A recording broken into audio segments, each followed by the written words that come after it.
La posture d'Utthita Parshva Konasana. C'est la cousine du triangle latéral, cette posture.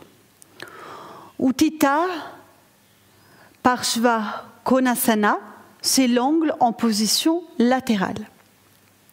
La posture d'angle va plus stimuler la force au niveau du corps. Donc, excellente posture si on a envie de renforcer absolument tout notre corps. Dans notre langage en yoga, on dit que c'est la posture anti-ride qui nous permet de garder une éternelle jeunesse. Parce qu'elle va réellement stimuler toutes les régions du corps, c'est assez extraordinaire. Il y a un alignement qui va s'installer, comme on travaille en asymétrie physique et plus subtile. Et puis on va développer une grande concentration par sa mise en pratique, puisqu'il y a aussi le regard qui est fixe sur l'extrémité du pouce. Donc attention, si vous êtes fatigué, si vous sentez que le corps est faible, que vous traversez une période de vie assez intense, ne vous épuisez pas avec ce type de position. Faites-les avec les adaptations que je vais vous proposer. Vous allez ressentir un bénéfice aussi pour la hanche qui va être étirée. On y va pour la pratique. L'écart est beaucoup plus grand que pour un triangle. Donc les écarts, ça correspond à la taille du corps. Donc plus vous avez des grandes jambes, plus il faut ouvrir et inversement. Donc on ouvre grand. Ensuite, on ouvre un pied.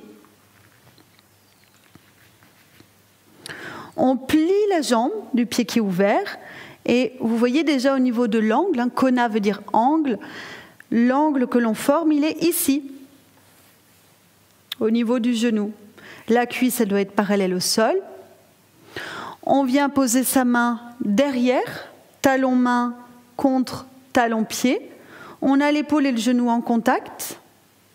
On ouvre la hanche opposée. On amène son bras près de l'oreille et puis on vient fixer le pouce. Et là, on a un étirement parfait entre le bout des doigts de la main droite et le talon qui est à l'arrière à droite.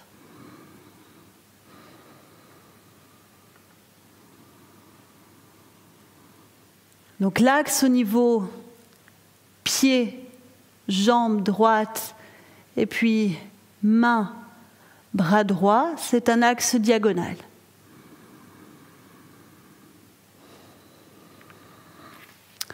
Voyons pour les adaptations. On utilise une brique qu'on peut placer devant le pied. OK.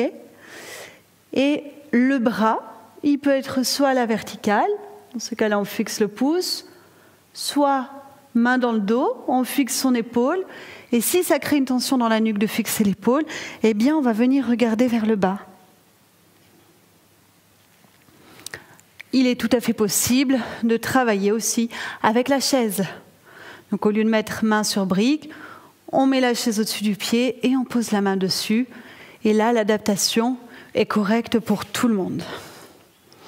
Ensuite, il faut pratiquer le deuxième côté. À force, cette posture va augmenter votre capacité respiratoire. Si vous avez l'impression d'avoir une petite inspiration, répétez-la souvent. Le souffle va se déployer avec beaucoup plus d'aisance dans la cage thoracique.